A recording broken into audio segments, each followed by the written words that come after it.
மாரி செல்வராஜை மீது நிறைய இன்னும் கர்ணன், பரியன் பெருமாள், மாமன்னன் வந்ததுக்கப்புறம் கூட நிறைய சந்தேகங்கள், நிறைய குழப்பங்கள் நிறைய பேத்துக்கு இருக்கும். இது ஏன் இவ்வளோ வேகம், ஏன் இவ்வளோ எமோஷ்னல், ஏன் இவ்வளோ பேசுகிறது, என்னடா நீங்கள் மைக் அடிச்சா என்னென்னா பேசுகிறீங்களா, ஒரு படம் எடுத்தால் நீங்கள் பெரிய ஆட்களா, இப்படி நிறைய நிறைய நிறைய விஷயங்கள் இருக்கும். இதை மட்டும் தான் எடுப்பீங்களா, இதை மட்டும் தான் கேட்பீங்களா அப்படின்னு நிறைய கேள்வி வந்துகிட்டே இருக்கும். வாழை அதை பார்க்கும்போது, வாழை படம் பார்த்து முடித்ததுக்கப்புறம் என்னை நீங்கள் புரிந்து கொள்வதற்காக மட்டுமே எடுக்கப்பட்ட படம் தான் வாழை. நான் யார் அப்படிங்கிறத நான் சொல்கிறேன், முத சொல்கிறேன் அப்படிங்கிறது ஒரு பெரிய நம்பிக்கை இருக்குது. வாழை நிச்சயமாக உங்களுக்கு ரொம்ப பிடிக்கும். 50 லட்ச ரூபா இந்த கூட இந்த படம் பண்ணிடலாம் அப்படிங்கிற முடிவோடு இந்த படம் தான் வாழை. ஏன்னா இது அவ்வளோ பாதிப்பை ஏற்படுத்தின ஒரு கதை. எனக்கு கஷ்டப்பட்டு எடுக்கக்கூடாது, இது நல்லா எடுக்கணும். பெரிய பெருமாள் அப்போ இதே அளவுக்கு பெயின்ல கதை எழுதுவோம் தனியாக அப்படின்ட்டு பெரிய பெருமாள் தான் ஆரம்பித்தேன். பெரிய பெருமாள்லேருந்து என்னோடய ஜேர்னி ஸ்டார்ட் ஆகிடுச்சு. மாமன்னன் கேப்பில் இந்த படத்தை நான் மாமன்னன் ரிலீஸ் ஆக முன்னாடி இந்த படம் பண்ணி முடிச்சிட்டோம். நான் இந்த படத்தை பற்றி பேச வேண்டாம், ஏன்னா அது ஃபஸ்ட் சிங்கிள் தான். ஆனால் மேலே போய் அது கொட்டிடும் பயங்கரமாக. அப்போ யோசிப்பேன், இது உள்ளே கிடந்திருக்கு, நமக்கு தெரியாமல் கிடந்திருக்கு அப்படின்னு யோசிப்பேன். அப்படி நிறைய ஃபங்க்ஷன்லாம் நான் பேசியிருக்கேன். நல்ல ப்ரொடக்ஷன் வந்துட்டாங்க, ப்ரொடியூசர்ஸ் இருக்காங்க. அப்புறம் ஏன் இவ்வளோ பதட்டப்பட்டு படத்தை எடுக்கிற, இவ்வளோ வேகத்தை ஏன் போடுற அப்படின்னு கேட்பாரு. ஒரு கதையை படமாக்குவது என்றால் அந்த கதையை நம்ம ரசித்து அதுக்கான கிராஃப்டை கண்டுபிடிச்சி, பட் என்னை நானே இயக்குவது அப்படிங்கிற, என்னோட வாழ்க்கையை நான் இயக்குவது அப்படிங்கிறனால எனக்கு இந்த பதட்டம் போக மாட்டேங்குது. கிரியேட் பண்ணுற எல்லா கேரக்டர்ஸுமே என் வாழ்க்கையில் பார்த்த மனிதர்களாக இருக்காங்க. அவங்க இன்னும் வாழ்ந்துக்கிட்டு இருக்காங்க இந்த மேடையில் இருக்கிறதா. ஏன்னா இந்த வயசில் நான் எப்படி இருந்தேன்னு தெரியும். என் ஊரில் என் சொந்த அக்கா பசங்க தான் அவங்க. என்னோட அக்கா பையன் ஒருத்தர் மாமா பையன். ஏன்னா இந்த வயசில் நான் எவ்வளோ மூர்க்கமாக இருந்தேன்னு எனக்கு தெரியும். ஏதாவது ஒருத்தர் ஃபோன் வந்துச்சு, நான் முதல்ல யோசிக்கிறது நான் என்ன தப்பு பண்ணுன்னு யோசிப்பேன். நான் மிட் நைட் கூட எனக்கு ஃபோன் பண்ணிட்டு என்னடா பண்ண, ஒருத்தர் எழுதியிருக்கான இப்படி உன்னை பற்றி அப்படிம்பாரு. எனக்கு அது பயங்கர ஷாக் ஆகும். எப்படி 12 மணிக்கு போய் பார்த்தாரு அப்படின்னு சொல்லி வாழை பார்த்துட்டு வந்துட்டு தலைவா ரொம்ப எமோஷ்னல் ஆகி அன்றைக்கி ஃபுல்லாக ஷூட் பண்ண மாட்டேன்ட்டார். வேர்ல்டை புரிஞ்சுக்கணும், என்னோடய கதாபாத்திரங்களோட கண்களை மியூசிக் டைரக்டர்ஸ் பார்க்கணும்னு நினைப்பேன். ஏன்னா பெரிய பெருமாள்லேருந்து நான் எல்லா பாட்டையுமே படம் முடிச்சுட்டு தான் வாங்கியிருக்கேன். ரகுமான் சார்ட்டையும் அப்படி தான் நான் வாங்கினேன். இந்த படத்தில் பாட்டு இப்போ அதிகமாக என்னை டிஸ்டர்ப் பண்ணுற பாட்டு இதில் பாதவத்தின் ஒப்பாரி பாடல் இருக்குது. ஆனால் அந்த பாட்டு நெஞ்சை போட்டு அறுத்து எனக்கு இப்போ அதிகமாக நான் எப்போல்லாம் எமோஷ்னல் ஆகணும் அப்போல்லாம் அந்த பாடல் கேட்டுகிட்டே இருப்பேன். நான் பயந்துக்கிட்டே இருந்தேன், கல்கி பண்ணிகிட்டு இருக்காங்க, இப்படி கரெக்டாக செங்க் ஆகுமா அப்படின்னு சொல்லி. நான் பட்ட கஷ்டம் எல்லாம் அவங்க படணும் அப்படின்னு சொல்லிட்டேன். அவ்வளோதான். நான் பட்ட என்னதான் கஷ்டப்பட்டணும் சின்ன வயசில், அதெல்லாம் நீங்கள் படணும்னு சொல்லிட்டேன். நானும் திவ்யாவும் ஃபஸ்ட்டு படத்துக்கு போனோம். இதுக்கு தானே ஆசைப்பட்டாய் பாலகுமார்னு சொல்லிட்டு அந்த படம் ஃபேமிலியாக போயிருந்தோம். அப்போ தங்கமீன்கள் ரிலீஸ் ஆகிருந்துச்சு கொஞ்ச நாள் முன்னாடி. விஜய் சேல்வி சார் காட்ட கூட செய்யலை. அதுக்கு எங்கள் டைரக்டர் ஃபோன் வந்துச்சு. ஃபோன் வந்துட்டு எங்கடா இருக்க படம் பார்த்துட்டு வெளியே வர அந்த புக்கு ஒன்று வாங்கிட்டு வர, அந்த புக்கை வாங்கிட்டு திவ்யா அவள் பேர் போட்டு மாரி செல்வராஜோட மாரி செல்வராஜோட வாழ்வில் நடந்த ஆகப்பெரும் துயரத்தை அவள் தயாரித்து வெளியிடுறா அப்படிங்கிறது எனக்கு என் வாழ்க்கையில் இப்படி நடக்கும் நான் நினச்சி பார்த்ததே கிடையாது. முக்கியம் ரொம்ப ரொம்ப ஸ்பெஷல் படமாக எனக்கு மாறிடுச்சு. Thank you so much sir. அடுத்தபடியாக மாரி செல்வராஜ் அவர்கள் ரொம்ப ஒரு டெடிகேட்டட் அண்ட் ரெஸ்பான்சிபிள் ஃபில்ம் மேக்கராக தான் நம்ம அவர்களை பார்க்குறோம். அவருடைய கருத்துக்கள் என்ன சொல்கிறாரு அப்படின்றது ரொம்ப ஆணித்தரமாக, ரொம்ப அழகாக, கமர்ஷியல் எலிமெண்ட்ஸ் இருந்தால் கூட ரொம்ப அழகாக அதை கொண்டு போய் சேர்க்குறாரு. சினிமா அப்படின்றது ஒவ்வொருத்தருக்கும் ஒவ்வொரு மீடியம், ஒவ்வொரு டூலாக இருந்தாலும் அதை ஒரு ரெஸ்பான்சிபிள் மீடியம் அப்படின்றத உணர்ந்து பண்ணுறதுக்காகவே ரொம்ப ரொம்ப நன்றி சார். வாழை திரைப்படம் ரொம்பவே இமோஷனலான ஒரு ஜேர்னி உங்களுக்கு. ஸோ அதை பற்றின ஒரு சில வார்த்தைகள் please sir, over to you. Sir சொன்ன மாதிரி இந்த மேடை தான் ஃபஸ்ட் மேடை.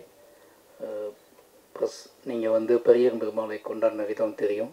அதை பார்த்து என்னோடய கலையை, என்னோடய அரசியலை இந்த மக்கள் எடுத்துகிட்டு கொண்டு போன விதம் தெரியும். அந்த நம்பிக்கை தான் அடுத்தடுத்த கர்ணனாக இருக்கட்டும், மாமன்னனாக இருக்கட்டும், வாழையாக இருக்கட்டும், இப்போ எடுத்துகிட்டு இருக்க பைசனாக இருக்கட்டும், இது எல்லாமே முழுக்க என்ன விஷயம் நடந்தாலும் இந்த கதையை ஏற்றுக்கொள்வதற்கான மக்கள் இருக்கிறார்கள் அப்படிங்கிற நம்பிக்கையில் தான் எல்லா கதையுமே எடுக்கிறோம். அப்படி ஒரு அந்த மாதிரியான நம்பிக்கை கொடுத்த பத்திரிகையாளர்களுக்கு முதல்ல என்னோட நன்றி. முதல்ல ஆர்ட் ஸ்டாருக்கு தேங்க்ஸ் சொல்லணும். ஏன்னா இந்த ஸ்கிரிப்டு ஃபஸ்ட்டு நான் சினிமாவுக்கு வந்த உடனே படமெல்லாம் சொன்ன உடனே முதல்ல இருந்த ஸ்கிரிப்ட் வாழை தான். ஃபஸ்ட்டு சின்னதாக ஒரு இந்த கதையை சொன்னேன் டைரக்டர்கிட்ட, இது வேணால் எழுதி வைடா அப்படின்னு சொன்னார். அதை எழுதி வச்சு ஒரு சின்ன பட்ஜெட்டில் பண்ணிடலாம் அப்படின்னு சொல்லி 50 லட்ச ரூபா இந்த கூட இந்த படம் பண்ணிடலாம் அப்படிங்கிற முடிவோடு இருந்த படம் தான் வாழை. ஏன்னா இது எடுத்தால் தான் என்னோடய அடுத்த கதைக்கு என்னால் போக முடியும் அப்படின்னு நம்பிக்கிட்டு இருந்தேன். அப்போ அந்த அறிவுக்கு நான் அப்படி நம்பிக்கிட்டு இருந்தேன். இது எடுக்காமல் நம்மளால் அடுத்த படத்தை எடுக்கவே முடியாது. ஏன்னா இது அவ்வளோ பாதிப்பை ஏற்படுத்தின ஒரு கதை எனக்கு. அதில் அப்போ காலப்போக்கில் என்ன ஆகி போச்சுன்னா, நான் நிறைய வாசிக்க ஆரம்பித்தேன், நிறைய படங்கள் பார்க்க ஆரம்பித்த உடனே எனக்கு தெரிஞ்சு இதை நம்ம கஷ்டப்பட்டு எடுக்கக்கூடாது, இது நல்லா எடுக்கணும், நம்ம அடித்து பிடிச்சி எடுக்கக்கூடாது, இந்த வாழையை மிகச் சரியானதாக டைம் கிடைக்கும் போது எடுக்கணும் அப்படின்னு முடிவு பண்ணிட்டு தான் தள்ளி வச்சுட்டு பெரிய பெருமாள் எழுத ஆரம்பித்தேன். பெரியம்மல் அப்போ இதே அளவுக்கு பெயின் உள்ள கதை எழுதுவோம் தனியாக அப்படின்ட்டு பெரியம்மல் தான் ஆரம்பித்தேன். பெரியம்மல் வந்து என்னோடய ஜேர்னி ஸ்டார்ட் ஆகிடுச்சு. இப்போது இந்த கதையை என்ன பண்ணுறது உள்ளுக்குள்ளே அழுத்திக்கிட்டே இருந்துச்சு. பெரியம்மல் ரிலீஸ் ஆச்சு, கர்ணன் ரிலீஸ் ஆச்சு, மாமன்னன் ரிலீஸ் ஆச்சு. மாமன்னன் எழுதி முடிச்சிட்டேன். அப்போ வந்து இந்த வாழை என்ன பண்ணுறதுன்னு யோசிச்சுட்டு இருக்கும்போது நரன் ஒரு நாள் வீட்டுக்கு வந்தார், ஆஃபீஸ்க்கு வந்தார். சும்மா பேசிகிட்டு இருக்கும்போது இந்த மாதிரி ஏதாவது பண்ணுங்க அப்படின்னு சொல்லும்போது நான் வாழை கதையை சொன்னேன். நீங்கள் இருக்க இவ்வளோ பிஸியில் எப்படி பண்ணுவீங்கன்னு கேட்கும்போது நான் ஏதாவது கேப்பில் நான் வந்து பண்ணிவிடுவேன். இது எனக்கு இது கதையும் தேவையில்லை, ஸ்கிரிப்ட் புக்கும் தேவையில்லை, எதுவுமே தேவையில்லை, நீங்கள் ஓகே சொன்னால் நான் பண்ணிவிடுவேன் போய் அப்படின்னு சொல்லி அப்படி தான் வாழை வந்து ஸ்டார்ட் ஆச்சு. உடனே ஹாட் ஸ்டார் பேசினாங்க. அந்த கதையை கேட்ட அடுத்த நிமிஷமே நம்ம பண்ணுறோம் சார்னு சொல்லிட்டாங்க. நான் மாமன்னன் ஷூட்டிங்கில் இருந்தப்போ மாமன்னன் கேப்பில் அந்த படத்தை நான் வந்து மாமன்னன் ரிலீஸ் ஆக முன்னாடி இந்த படம் பண்ணி முடிச்சிட்டோம். நிச்சயமாக அந்த ஃபங்க்ஷன் வைக்கிறதுக்கு முதல் ரீசன் காரணம் என்னென்னா, ஃபஸ்ட் சிங்கிள் சும்மா சாதாரணமாக ரிலீஸ் பண்ணிடலாம். என்னோடய பசங்களுக்காக தான் அந்த ஃபங்க்ஷன் வைக்கிறேன். என்னோடய பசங்கன்னா பொன்வேலுக்கும் ராகுலுக்கும் தான் இந்த ஃபங்க்ஷன் வைக்கிறது. ஏன்னா அவனுங்க சின்ன பையனாக இருந்தாங்க அந்த படம் எடுக்கும்போது. இப்போ வளர்ந்துட்டானுங்க. பைசன் எடுக்க ஷூட்டிங் போயிருக்கேன். ஜூனியர் பாம்போல் நின்றுட்டுருக்கானுங்க. நீ என்ன பண்ணிக்கிட்டு இருக்க? நாங்கள் வந்து 1.5 வருஷமாக நீங்கள் வந்து நான் அவ்வளோ பில்டப் பண்ணி நடிச்சு ஸ்கூலில் லீவ்லாம் கேட்டு பில்டப் பண்ணி சொல்லுவோம். நீ வந்து இங்கே வந்து வேறு படம் எடுத்துக்கிட்டு இருக்க. மாமன்னன் எடுத்த ஓகே, அடுத்து பைசன் படம் எடுக்க வந்துட்டேன். எங்களை எப்போ தான் காட்டுவேன் அப்படின்னு அவனை என்னை கேட்காமலே முடச்சிக்கிட்டே இருந்தானு 2 பேருமே. சரி இப்போ சீக்கிரமாக ஏதாவது பண்ணிவிடுவோன்னு சொல்லிட்டு தான் அந்த ரிலீஸு. அப்போது அந்த ஸ்டேஜ் ஒன்று போட்டு அவனுங்க இதுக்கப்புறம் நிறைய லீவ் கேட்போம்ல ஸ்கூல்லலாம், அதுக்கெலாம் எவிடன்ஸ் ஒன்று க்ரியேட் பண்ணணும் அப்படிங்கிறதுக்காக தான் அந்த ஃபங்க்ஷன். அதனால் ஃபஸ்ட் சிங்கிள் சும்மா சாதாரணமாக ரிலீஸ் பண்ணதுக்கு பதிலாக அவங்கள வச்சு ரிலீஸ் பண்ணுவோம் அப்படின்னு பிளான் பண்ணி தான் ரிலீஸ் பண்ணோம். அதனால் ஹாட் ஸ்டார் ரொம்ப நன்றி. என்னை ரொம்ப பிலீவ் பண்ணாங்க. ஏன்னா ஒரு படம் நான் ஷூட்டிங் போயிட்டு இருக்கும்போது அடுத்தடுத்த என்னோடய கமிட்மெண்ட் அவங்களுக்கு எல்லாமே தெரியும். அதனால் வந்து இது எப்போ பண்ணுவார்லாம் யோசிக்காமல் நான் கேட்கணும் காசு கொடுத்தாங்க. போய் இந்த படத்தை நான் முடிச்சுட்டு வந்துட்டேன். இதுக்கப்புறம் இவ்வளோ கேப்பில் எனக்காக வெயிட் பண்ணுறாங்க. நீங்கள் எப்போ வரீங்களோ அப்போ வாங்கன்னு சொன்னாங்க. அதே மாதிரி இப்போ எல்லா வேலையும் முடிஞ்சு இப்போ நான் ரிலீஸ் பண்ணுறேன்னா ஓகேன்னு சொல்லி அவங்க வேலையை ஸ்டார்ட் பண்ணியிருக்காங்க. அதனால் வந்து Pradeep sir, Krishnankutty sir, hot star மொத்த டீமுக்குமே வந்து எனக்கு ரொம்ப நன்றி. மெயினாக வந்து நான் படத்தை பற்றி பேச வேண்டாம், ஏன்னா அது ஃபஸ்ட் சிங்கிள் தான், நிறைய விஷயங்கள் இருக்குது. மெயினாக நான் பிலீவ் பண்ணுற விஷயம் ஒன்று தான். நான் ஒர்க் பண்ண எல்லாருமே இங்கே இருக்காங்க. ரஞ்சிதனா இருக்கார், அவர் கூட நான் அடுத்த படம் பண்ணிக்கிட்டு இருக்கேன். அப்போ தானு சார் இருக்கார், அவர் கூட எனக்கு கமிட்மெண்ட் இருக்குது, படம் பண்ணுறேன். அதுக்கு அடுத்து மூர்த்தி சார் இருக்கார், ரெட் ஜெயிண்டு, அவங்க கூட ஒரு படம் பண்ணுறேன், கமிட்மெண்ட் இருக்குது. இது ஏன் சொல்கிறேன் அப்படின்னா, நான் என்னவா இருக்கேன் சினிமாவுக்குள்ள, இதுவே எனக்கு பயங்கர திருப்தியாக இருக்குது. என் கூட ஒர்க் பண்ணவங்க என்னோட உழைப்பையும் என்னோடய அரசியலையும் என்னோட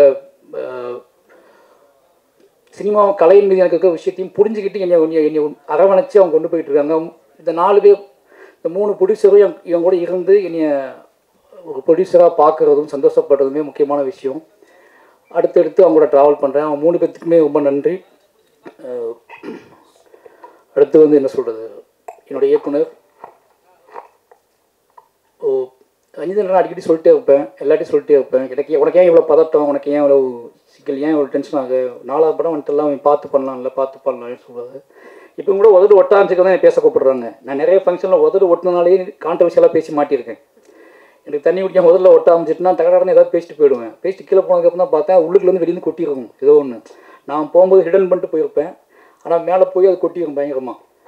அப்போ யோசிப்பேன், இது உள்ளே கிடந்திருக்கு, நமக்கு தெரியாமல் கிடந்திருக்கு அப்படின்னு யோசிப்பேன். அப்படி நிறைய ஃபங்க்ஷன்லாம் நான் பேசியிருக்கேன். அதுக்கு ஒரே ரீசன் என்ன அப்படின்னா, நிறைய விஷயங்கள் ஓடிக்கிட்டே இருக்கும். ரஞ்சிதனை திட்டிகிட்டே இருப்பார், டேய் நார்மலாக இருக்கா, நீ வந்து கேஷுவலாக இரு, உனக்கு எல்லா வசதியும் வந்துடுச்சு, நீ சொன்னால் எல்லாமே நடக்கும், நல்ல ப்ரொடக்ஷன் வந்துட்டாங்க, ப்ரொடியூசர்ஸ் இருக்காங்க, அப்புறம் ஏன் இவ்வளோ பதட்டப்பட்டு படத்தை எடுக்கிற, இவ்வளோ வேகத்தை ஏன் போடுற அப்படின்னு கேட்பாரு. ஒரு கதையை படமாக்குவது என்றால் அந்த கதையை நம்ம ரசித்து அதுக்கான கிராஃப்டை கண்டுபிடிச்சி ஒரு படம் பண்ணலாம். பட் என்னை நானே இயக்குவது அப்படிங்கிற, என்னோடய வாழ்க்கையை நான் இயக்குவது அப்படிங்கிறனால வந்து எனக்கு இந்த பதட்டம் போக மாட்டேங்குது. நான் க்ரியேட் பண்ணுற எல்லா கேரக்டர்ஸுமே என் வாழ்க்கையில் பார்த்த மனிதர்களாக இருக்காங்க. அவங்க இன்னும் வாழ்ந்துக்கிட்டு இருக்காங்க. அவங்க ஏதோ ஒரு மூலையிலேருந்து நீ பார்த்துக்கிட்டு இருக்காங்க. அவங்க என்னை வந்து இவன் எப்படி மாறிக்கிட்டு இருக்கான், என்னவா ஆகிக்கிட்டு இருக்காங்க, என்ன பேசுகிறான், இவன் பேசுகிற எவ்வளோ உண்மை இருக்குது, எவ்வளோ பொய் இருக்குது, இவன் பேசுகிறத ஏற்றுக்கலாமா, நம்பலாமா, வேண்டாமான்னு சொல்லிட்டு அவங்க கண்காணிச்சிட்டே இருக்காங்க. அதனாலேயே எனக்கு அந்த பதட்டம் வந்துகிட்டே இருக்குது. அது மட்டும் இல்லாமல் எனக்கு ஒரு கடமையும் இருக்குது. இப்போ இந்த மேடை எனக்கு ரொம்பவே மகிழ்ச்சியான மேடைக்கான காரணம் என்ன அப்படின்னா, இந்த ராகுலும் பொன்வேலும் இந்த மேடையில் இருக்கிறது தான். ஏன்னா இந்த வயசில் நான் எப்படி இருந்தேன்னு தெரியும். என் ஊரில் என் சொந்த அக்கா பசங்க தான் அவங்க, என்னோடய அக்கா பையன் ஒருத்தர் மாமா பையன், இந்த 2 பேரும் இந்த வயசில் நான் என்னவா இருந்தேன்னு எனக்கு தெரியும். இவங்களுக்கு அங்கேருந்து கூட்டிகிட்டு வந்து இந்த மேலே உட்கார வச்சுட்டேன் அப்படின்னு ஒன்று இருக்குல்ல, இவனுங்க வழி தவறி போக மாட்டானுங்க. இனிமேல் இவனுங்க இந்த சினிமா இந்த கலையின் வழியாக இந்த உலகத்தை நல்லா புரிஞ்சுக்குவானுங்க, இந்த கலையின் வழியாக அவனுங்க திசை மாறாமல் இருப்பானுங்க அப்படிங்கிற ஒரு பெரிய சந்தோஷம். ஏன்னா திருநெல்வேலி எப்படி இருக்குன்னு உங்களுக்கு நல்லா தெரியும். அந்த மாதிரி ஒரு ஊர்லேருந்து அவனை கூட்டி வந்துட்டேங்க. இவங்களை வச்சு மற்ற பசங்கள்லாம் எப்படி ஆவானுங்க, இந்த பசங்களை பார்த்து மற்ற பசங்கள்லாம் என் ஊருக்குள்ளே முதல்ல ஒரு கலை உள்ளே நுழைய போகுது அப்படிங்கிற ஒரு பெரிய சந்தோஷம் வந்து எனக்கு இப்போ வந்து அதுதான் அந்த உணர்ச்சி தான் எனக்கு பயங்கரமாக இருக்குது. ஏன்னா அவனுக்கு மண்டைக்கு அது ஓடிக்கிட்டே இருக்கும். இதுக்கப்புறம் அவங்களுக்கு பேசுறது நம்ம படத்தை நடிச்சிட்டோம், நம்ம இதெல்லாம் பண்ணக்கூடாது, இதெல்லாம் பேசக்கூடாது அப்படின்னு சில சில ரெஸ்பான்சிபிலிட்டிலாம் வரும். ஏன்னா அந்த வயசில் நான் எவ்வளோ மூர்க்கமாக இருந்தேன்னு எனக்கு தெரியும். எவ்வளோ என் மண்டையில் தோன்ற விஷயத்துக்கெல்லாம் வந்து என்ன பதில்னு தெரியாமல் நான் பைத்தியம் முடிச்சு அலைஞ்ச வயசில் தான் அவனை உட்காந்துட்டு இருக்கானுங்க. ஆனால் அவனுங்களை நான் ஓடி வந்து வேகமாக ஓடி வந்து முட்டி மோதி ஓடி வந்து அவனுங்களை நான் வந்து உருவாக்குறதுக்கான ஒரு மேடையை கிரியேட் பண்ணிட்டேன் அப்படிங்கிறது ஒரு பெரிய சந்தோஷம். அப்படி ஒரு மேடையை அமைச்சு அப்படி நீ உருவாக்குன ராம் சாருக்கு தான் ரொம்ப நன்றி சொல்லணும். ஏன்னா நீ உன்னோட வேலை வந்து படம் பண்ணி நீ ஜெயிச்சு காசு சம்பாதிக்கிறது இல்லை, நீ ஒரு விக்டிமாவே இருந்ததுங்க. அதனால் உன்னோட கதையை வந்து நீ எப்போவுமே வந்து அழுத்தம் திருத்தமாக சொல்லிக்கிட்டே இருக்கணும். நீ என்ன ஆனாலும் அதை எவ்வளோ பின் வாங்கிடாத. உன்னோட கதை அப்படிங்கிறது உனக்கான கதை மட்டுமில்லை, உனக்கு பின்னாடி வரப்போகிற சந்ததியினருக்கான கதை. அதை வந்து எப்பவும் மிஸ் பண்ணாத, நீ என்ன ஆனாலும் அதை மாறிடாதுன்னு சொன்னதுனால தான் முழுக்க நான் அது கூடவே ட்ராவல் பண்ணிக்கிட்டே இருக்கேன். சொன்ன மாதிரி இன்னொரு என்ன சொல்கிறது, நான் மீண்டு வெளியே வர்றதுக்கே கொஞ்சம் நாளாகும். என்னோடய கதையை முடித்து கொண்டு வெளியே வர்றதுக்கே கொஞ்சம் நாளாகும். அப்படியாப்பட்ட கதைகள் தான் தொடர்ந்து நான் பண்ணிக்கிட்டு இருக்கேன். அதனால் வந்து என்னோடய இயக்குனருக்கு வந்து இதே மேடையில் நான் சொன்னேன்னு நினைக்கிறேன். என்னோடய இயக்குனர் இருக்கிற வரைக்கும் எனக்கு சின்ன மாற்றம் கூட நீங்கள் பார்க்க முடியாது. அப்படிங்கிற காரணம் என்ன அப்படின்னா, என்னையை கண்காணிச்சிட்டு இருக்கிற முக்கியமான கண்களில் வந்து அவரோட கண்கள் முக்கியமான கண்கள். ஏதாவது ஒருத்தருந்து ஃபோன் வந்துச்சுன்னா நான் முதல்ல யோசிக்கிறது நான் என்ன தப்பு பண்ணுன்னு தான் யோசிப்பேன். சுற்றி முற்றி பார்ப்பேன், நம்ம ஏதாவது ஸ்டேட்டஸ் போட்டிருக்கோமா, இல்லை ஏதாவது அதிகம் பசிங்கன்னா ஏதாவது பண்ணியிருக்கோமா, இல்லை ஏதாவது ஃபோன் பண்ணியிருக்கோமா, யார்கிட்டயாவது பேசியிருக்கோமா, ஏதாவது பேட்டி கிட்டி கொடுத்துட்டோமா அப்படின்னு தான் பார்ப்பேன். ஏன்னா எப்படி வீட்டில் இருக்கவங்க எப்படி அப்பா அம்மா நம்ம மேலே பயம் வச்சுருப்பாங்க. எங்கள் அப்பா அம்மாவுக்கு நான் வந்து எனக்கு ஒரு விஷயம் நடந்ததுக்கப்புறம் தான் அவங்களுக்கு தெரியும். எனக்கு நடப்பதற்கு முன்பாகவே எனக்கு தெரிஞ்சது வந்து எங்கள் டைரக்டருக்கு மட்டும்தான். நான் மிட் நைட் கூட எனக்கு ஃபோன் பண்ணிட்டே என்னடா பண்ண ஒருத்தர் எழுதியிருக்கான இப்படி உன்னை பற்றி அப்படிம்பாரு. எனக்கு அது பயங்கர ஷாக் ஆகும். எப்படி 12 மணிக்கு போயிட்டு பார்த்தாரு அப்படின்னு சொல்லி அவனை தேடி பிடிச்சது எனக்கு 2 நாள் ஆகும். ஆனால் இவருக்கு மட்டும் எப்படியாவது பார்த்துருப்பாரு. என்னன்னா பதட்டப்பட்டுகிட்டே இருப்பாரு. நீ கரெக்டாக இருக்கடா, நீ வந்து ஏன் இவ்வளோ பதட்டப்படுற, நீ ரொம்ப நீ கலை, நீ வந்து ஆர்ட் ஃபார்முக்குள்ளே இருக்க, அதனால ஆர்ட் ஃபார்மை மையப்படுத்தியே நீ ட்ராவல் ஆகு அப்படின்னு சொல்லிட்டே இருப்பாரு. அவர் இருக்கிறதுனால தைரியத்தில் தான் நான் வந்து ட்ராவல் ஆகிக்கிட்டே இருக்கேன். அப்புறம் ரஞ்சித்னு சொல்லி ஆகணும். ஏன்னா முழுக்க அவர் எவ்வளோ வேகமாக இருந்தாலும் தன்னோட இருக்கிற மனிதர்களை பத்திரமா பார்த்துக்கல அவருக்கு நிகரான யாருமே நினைப்பேன். ஏன்னா அவர் ஓடிக்கிட்டு இருப்பார், அவர் முட்டுவார், மோதுவார், எல்லாம் பண்ணுவார், கலகங்களை உருவாக்குவார். ஆனால் பக்கத்தில் இருக்கிறவன் ரொம்ப பாதுகாப்பாக இருக்கணும் அப்படின்னு நம்பக்கூடிய அந்த மனம் இருக்குல்ல, அதுதான் வந்து எனக்கு விபரம். என்னன்னா சரி பாதுகாப்பாக அப்படின்னு சொல்லக்கூடிய விஷயம் இருக்குல்ல, 2 பேர்த்துக்குமே எவ்வளோ நன்றி சொல்லலாம்னு பார்த்தாது. அப்புறம் வந்து ரெட் ஜெயின் சொல்லணும். வாழை முடித்து ஃபஸ்ட்டு பார்த்து அவங்க உதய் சார் முன்னாடியே பார்த்துட்டாரு. அதுக்கு ரீசன் என்ன அப்படின்னா, மாமன் பண்ணிட்டு இருக்கும்போதே பார்த்துட்டேன். மாமன் ரிலீஸ் ஆகுது மட்டும் உதய் சார் அந்த படம் பார்த்துட்டாரு. சார் நீங்கள் என்னையே யோசிக்காதீங்க, தேட்டருக்கு கொண்டு வாங்க, நான் பார்த்துக்கிறேன் அப்படின்னு சொல்லி. அதுக்கப்புறம் மூர்த்தி சார் பயங்கர சப்போர்ட் எனக்கு. என்னென்னா சார் டைம் நான் மட்டும்தான் ஈஸியாக பேசிட்டு நினைக்கிறேன் உங்கள்கிட்ட, அப்படி தானே?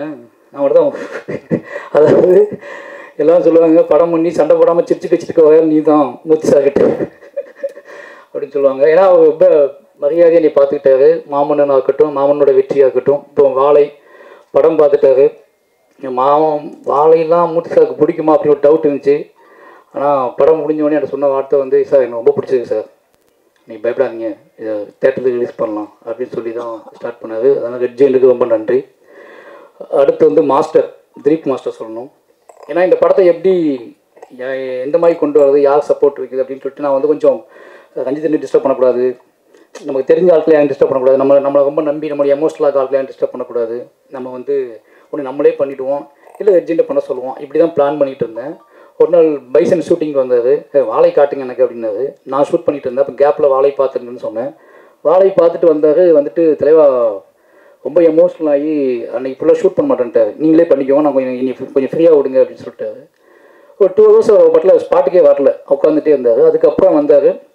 வந்துட்டு தெளிவாக நம்ம தேட்டருக்கு பண்ணுறோம், நான் அந்த படத்தில் இருக்கணும் உள்ள, அதான் நீங்கள் இருக்கீங்களே மாஸ்டராக இருக்கீங்களா அப்படின்னு. இல்லை நான் வந்து இந்த படத்தோட எல்லா விஷயத்தையும் நான் கூட இருக்கணும், என் பேர் இந்த படத்தில் இருக்கணும் அப்படின்னு ரொம்ப ஆசைப்பட்றேன். சினிமாவுக்கு வந்து ரொம்ப ஆசைப்பட்ட விஷயம் தான் அப்படின்னு சொன்னார். எனக்கு ரொம்ப சந்தோஷமாக இருந்துச்சு. ஏன்னா அவர் சொல்லும்போது கண்ணு கலங்கிருந்துச்சு. ஒரு மாஸ்டர் கண்ணு கலங்கும்போது நமக்கு பயங்கரமாக பிரமிப்பாக இருக்கும்ல. அப்போ ஓகே மாஸ்டர் அப்படின்னு சொல்லி தான் உள்ளே வந்தார். அவரோட கம்பெனி வந்து அவரோட ப்ரொடக்ஷன் உள்ளே வந்து என் கூட சேர்ந்து நீங்கள் என்ன வேணாலும் பண்ணுங்கள், இந்த படத்தோட ஃபுல்லாக நான் ட்ராவல் பண்ணுறேன்னு சொல்லி சப்போர்ட் பண்ணுறாரு. அவருக்கு ரொம்ப ரொம்ப நன்றி. ஏன்னா அவரோட ரிவ்யூ பார்த்துட்டு தான் எனக்கு ரொம்பவே என்ன சொல்கிறது, அவரோட அந்த ஆக்ஷன் சீக்வன்ஸ் எடுத்துக்கிட்டு இருந்தார். அவரோட ரிவ்யூ கேட்டதுக்கு அப்புறம் தான் அவர் இது உள்ளுக்குள்ளே கஷ்டப்பட்டு என்ன சொல்கிறது உடச்சிக்கிட்டு உள்ளே வந்ததுக்கப்புறம் தான் எனக்கு பெரிய நம்பிக்கையை வந்துச்சு வாழையை பற்றி. நிச்சயமாக அந்த நம்பிக்கையை உங்களுக்கு இருக்குன்னு நம்புகிறேன். அப்புறம் இந்த டீமில் சந்தோஷ் சார் சொல்லணும். சந்தோஷ் மேன் சார் எல்லாம் சொல்கிற மாதிரி சந்தோஷ் சாருக்கு எனக்கு ஒரு மேஜிக் இருக்குது. காரணம் என்னென்னா ஒரு ஃப்ரீடம். ரெண்டு பேருமே வந்து பேசும்போது நான் வந்து ஒரு சாங் கேட்கும்போதும் சரி, என்னோடய டெப்த்தாக நான் எவ்வளோ நேரம் கேட்க முடியுமோ கேட்டு வாங்கி அவர்கிட்ட பேசி சிரித்து விளையாண்டு ஒன்று ரெடி பண்ணுவோம். நான் படம் முடிச்சுட்டு வந்து அங்கே பாதி பாட்டு வாங்குவேன். படம் ஸ்டார்ட் பண்ணும்போது பாட்டே வாங்க மாட்டேன். ஏன்னா என்னோடய விஷுவலை பார்க்கணும், என்னோடய வேர்ல்டை புரிஞ்சுக்கணும், என்னோடய கதாபாத்திரங்களோட கண்களை வந்து மியூசிக் டைரக்டர்ஸ் பார்க்கணும்னு நினைப்பேன். ஏன்னா பழைய மம்மாலேருந்து நான் எல்லா பாட்டையுமே படம் முடிச்சுட்டு தான் வாங்கியிருக்கேன். ரஹ்மான் சார்ட்டையும் அப்படி தான் நான் வாங்கினேன். அது ஒரே ரீசன் என்னென்னா எனக்கு வந்து ஒரு கட்டத்துக்கு மேலே அது வந்து அவங்களுக்கு ரொம்ப அவைவாயிடுவாங்கன்னு பயமாக இருக்கும் கதை சொல்லும் போது. இதான் கதை லைன்னு சொல்லிட்டு அப்போ படத்தை கொண்டு போய் காட்டுவேன். அப்படி படம் காட்டி தான் வந்து எல்லா பாட்டும் மியூசிக் வாங்கணும். வாழையும் அப்படி தான் பார்த்தாரு. வாழை பார்த்த அவரும் அதே அந்த நாள் ஞாபகத்தில் இருக்குது எனக்கு. வாழையை வந்து பார்த்தாரு. பார்த்துட்டு அவர் நம்ம வேற மாதிரி பண்ணுவோம் இதை அப்படின்னு சொல்லி ஸ்டார்ட் பண்ணது தான் இந்த படத்தில் பாடல்கள். நிச்சயமாக அந்த எனக்கு வந்து ரொம்ப பிடிச்ச எனக்கே நான் அதிகமாக கேட்டுட்டு இருக்க பாட்டு வந்து இந்த படத்தோட பாட்டு தான். இப்போ அதிகமாக என்னை டிஸ்டர்ப் பண்ணுற பாட்டு வந்து இதில் பாதவத்தின் ஒப்பாரி பாடல் இருக்குது. அந்த பாடல் எப்படி உருவாச்சுன்னு எனக்கு தெரில. டக்குனு ரெண்டு பேசிக்கிட்டு இருந்தோம், அது டக்குன்னு வந்துடுச்சு, எழுதிட்டோம். ஆனால் அந்த பாட்டு நெஞ்சை போட்டு அறுத்து எனக்கு இப்போ அதிகமாக நான் எப்போல்லாம் எமோஷனல் ஆகணும் அப்போல்லாம் அந்த பாடல் கேட்டுகிட்டே இருப்பேன். எனக்கு பிடிச்ச மாதிரி ஒரு 4-5 சாங்கையுமே போட்டு கொடுத்துருக்காரு. அதுக்கு போக பேக்ரவுண்ட் மியூசிக் கல்கி பண்ணிகிட்டு இருக்கும்போது வாழைக்கு பண்ணிகிட்டு இருக்காரு. அப்படியே நான் பயந்துக்கிட்டே இருந்தேன், கல்கி பண்ணிகிட்டு இருக்காரு இப்படி கரெக்டாக செங்காகுமா அப்படின்னு சொல்லி. ஆனால் பக்காவாக எல்லாத்துக்கும் பிடிச்ச மாதிரி பண்ணி கொடுத்துருக்காரு. எனக்கு ரொம்ப பிடிச்சிருந்துச்சி பேக்ரவுண்ட் மியூசிக் இந்த படத்தில். ரொம்ப நன்றி சார். எனக்கே ஸ்பெஷலாக பண்ணுறீங்க அப்படின்னு தான் சொல்கிறாங்க, அதுக்கு ரொம்ப நன்றி. அப்புறம் என்னோடய டீம் கேமராமேன் இன்றைக்கி வர முடியல, அவர் வந்து மதுரையில் ஒரு ஷூட்டில் இருக்கார். எடிட்டரும் வர முடியல. அப்புறம் வந்து குமார்னு ஆர்டேட்டர்.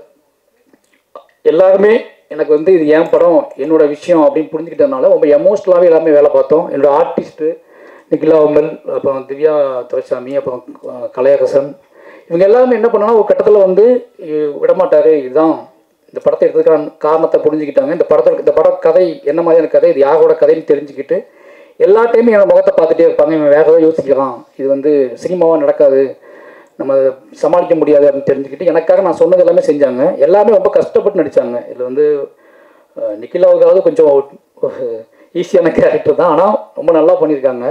பட் ஆனால் கலை, திவ்யா இவங்க எல்லாத்துக்குமே வந்து ஹார்ட் ஒர்க் மேன்லியாக அவங்க வந்து ரொம்ப கஷ்டப்படணும். எல்லாமே நான் பட்ட கஷ்டம் எல்லாம் அவங்க படணும் அப்படின்னு சொல்லிட்டேன். அவ்வளோதான். நான் பட்ட என்ன தான் கஷ்டப்பட்டணும் சின்ன வயசில், அதெல்லாம் நீங்கள் படணும்னு சொல்லிட்டேன்.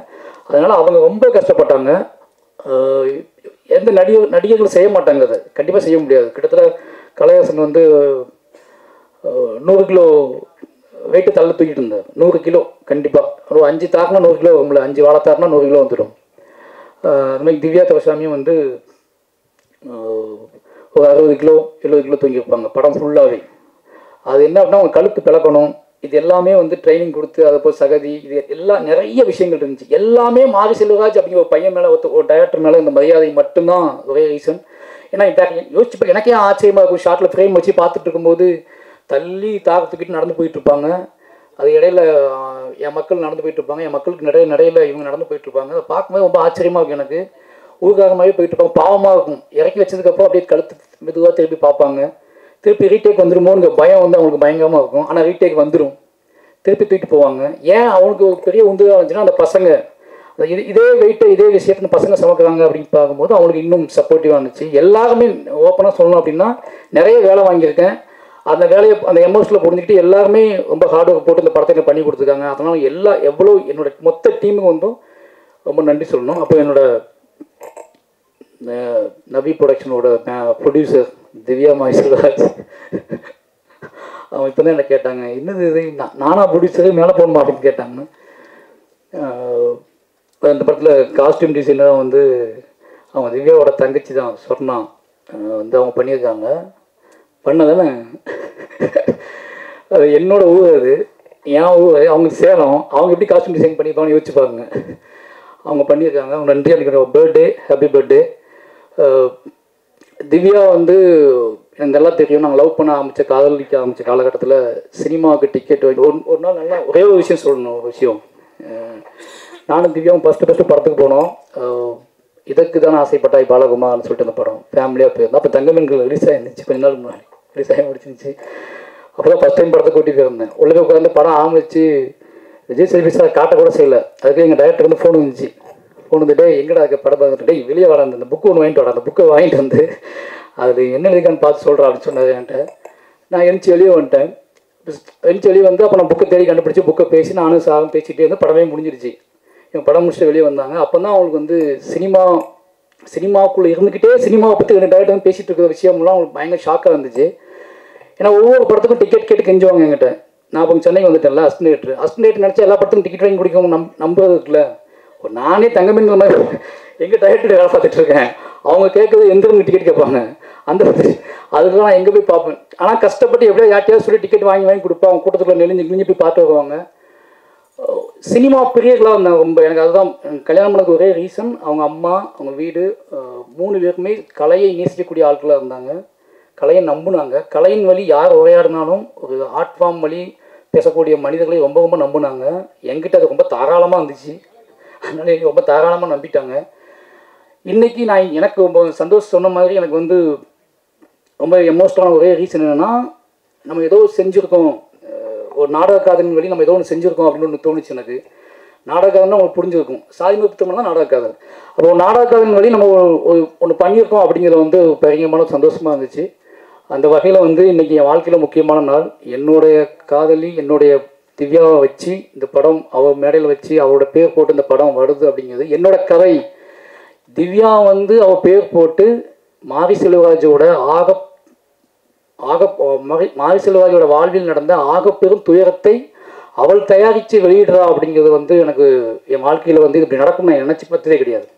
இது வந்து ரொம்ப பெருமைப்பான விஷயம். நான் இன்னைக்கு யோசிச்சுட்டே இருக்கிறது தான், இதை போடலாமா, தூக்கிடலாமா, இது பேரை மாற்றிடலாமான்னு யோசிச்சுட்டு இருந்தேன். ஏன்னா அதுக்கு ரீசன் ஒரே ரீசன் தான். இது என் வாழ்க்கையில் மீள முடியாத துயரம் வாழை.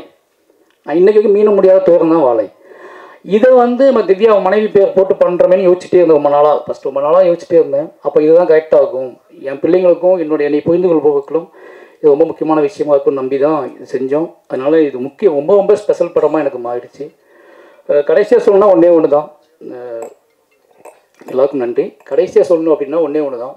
மாரி செல்வராஜ் மீது நிறைய இன்னும் கர்ணன், பரியேறும் பெருமாள், மாமன்னன் வந்ததுக்கப்புறம் கூட நிறைய சந்தேகங்கள், நிறைய வந்து குழப்பங்கள் நிறைய பேத்துக்கு இருக்கும். இது ஏன் இவ்வளோ வேகம், ஏன் இவ்வளோ எமோஷ்னல், ஏன் இவ்வளோ பேசுகிறது, என்னடா நீங்கள் மைக் அடிச்சா என்னென்னா பேசுகிறீங்களா, ஒரு படம் எடுத்தால் நீங்கள் பெரிய ஆட்களா, இப்படி நிறைய விஷயங்கள் இருக்கும். இதை மட்டும் தான் எடுப்பீங்களா, இதை மட்டும் தான் கேட்பீங்களா அப்படின்னு நிறைய கேள்வி வந்துகிட்டே இருக்கும். வாழை வந்து அதை பார்க்கும்போது, வாழை படம் பார்த்து முடித்ததுக்கப்புறம் என்னை நீங்கள் புரிந்து கொள்வதற்காக மட்டுமே எடுக்கப்பட்ட படம் தான் வாழை. மாரி செல்வராஜின் படைப்புகளையும் இல்லை மாரி செல்வராஜோட கேள்விகளையும் இல்லை மாரி செல்வராஜோட எமோஷனலையும் குறைந்தபட்சம் புரிந்து கொள்வதற்கான ஒரு ஸ்பேஸ், என்னை நம்புகிறவர்கள் இன்னும் ஸ்ட்ராங்காக நம்புவதற்கும், என்னை சந்தேகிப்பவர்கள் குறைந்தபட்சம் என் பக்கம் பார்வையை திருப்பதற்குமான ஒரு உரையாடலை தான் இந்த வாழைங்க படம். வாழையின் மூலமாக நான் ரொம்ப நம்புகிறது, நான் யார் அப்படிங்கிறத நான் சொல்கிறேன் அப்படிங்கிற சொல்கிறேன் அப்படிங்கிறது ஒரு பெரிய நம்பிக்கை இருக்குது. வாழை நிச்சயமாக உங்களுக்கு ரொம்ப பிடிக்கும். முதல் பாடல் ரிலீஸ் ஆகுது, அடுத்தடுத்த பாடல் ரிலீஸ் ஆகும். இந்த படம் வந்து ஆகஸ்ட் 23 சொல்லலாங்க சார், ஆகஸ்ட் 23 தேட்டர் ரிலீஸ் ஆகுது. நிச்சயமாக ஒரு நீங்கள் எங்கிட்ட இருந்து எதிர்பார்த்துட்டீங்க, உங்களுக்கு தெரியும் என்ன மாதிரி மாரி செல்வராஜ்லேருந்து என்ன மாதிரி படம் எதிர்பார்த்துட்டீங்கன்னு தெரியும். நான் நிறைய இடத்துல ட்ராவல் பண்ணும்போது மக்கள் கேட்க வச்சு எனக்கு தெரியும். அந்த எதிர்பார்ப்பை பூர்த்தி செய்யக்கூடிய ஒரு படமாக வாழை இருக்கும். இவ்வளோ நேரம் வந்து எங்களோட என்ன சொல்கிறது, நிச்சயமாக இது வந்து ஒரு எமோஷனலான விஷயமாக தான் இருக்கும், இது வந்து ஒரு முக்கியமான விஷயமாக தான் இருக்கும்னு நம்பி எல்லாருமே இவ்வளோ நேரம் காத்திருந்து இந்த விஷயத்தை பண்ணி கொடுத்ததுக்கு ரொம்ப நன்றி. யாராவது மிஸ் பண்ணியிருந்தா, யாராவது மறந்துருந்தா, அப்போ அருண் ப்ரொடியூசர் ஆகிட்டார். யோசிச்சு பார்த்தா 2 பேர் போய் ஸ்கிரிப்டை தூக்கிட்டு அலைஞ்சிருக்கோம். பையன் ஸ்கிரிப்டை தூக்கிட்டு ஒரு 50-60 கம்பெனி அலைஞ்சிருப்போம். ஒரு 10-15 ஹீரோட்டுக்காக சொல்லியிருப்பேன். அப்போல்லாம் கூட இருந்து இன்றைக்கி அவர் வந்து மாவீரன் ஒரு படம் எடுத்து பிடிச்சதாயிட்டாரு. இப்போ அடுத்து ஒரு படம் நேற்றுக்கு முந்தான் ஸ்டார்ட் பண்ணியிருக்காரு. இதெல்லாம் யோசிச்சு பார்க்கும்போது ரொம்ப சந்தோஷமாக இருக்குது. 2 பேரும் இன்றைக்கி அவர் பிடிச்சதாக நான் டைரக்டராக இருக்கேன் அப்படிங்கிற சந்தோஷமாக இருக்குது. இப்படி நிறைய நல்ல விஷயங்கள் எப்படி நடக்குது அப்படின்னா, தீவிர நம்பிக்கையிலையும் உழைப்பிலையும் அதிகமான உழைப்பிலையும் கனவை நோக்கிய பயணத்தில் நடக்குது. அதை நாங்களாம் வந்து ஒரு பெரிய உன்னுதாரணமாக இருக்கோம் அப்படிங்கிற சந்தோஷம் இருக்குது. எல்லாருக்குமே நன்றி. யாரையாவது விட்டுருந்தால் மன்னிச்சுக்கோங்க. நிச்சயமாக வாழை உங்கள் எதிர்பார்ப்பை பூர்த்தி செய்கிற படமாக இருக்கும். ஆகஸ்ட் 23க்காக நான் வெயிட் பண்ணுறேன். ரொம்ப நன்றி. Thank you so much. Group picture கீழே இருக்குங்க. அதே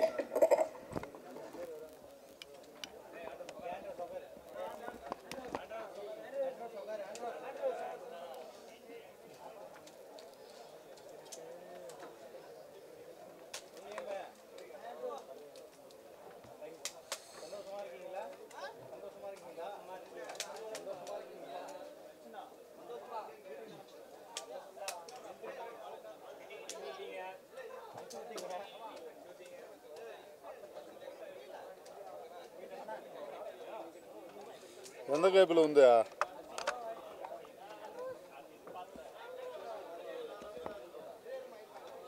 தம்பி?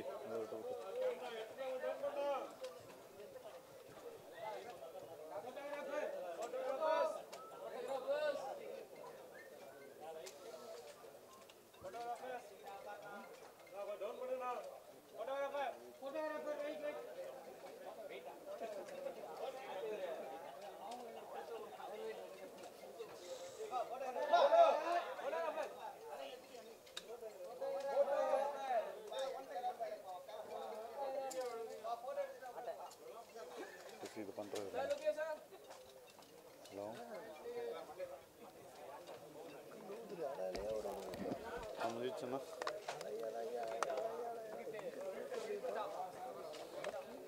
ஓகே நான் கொஞ்சம் வெயிட் இருக்கேனா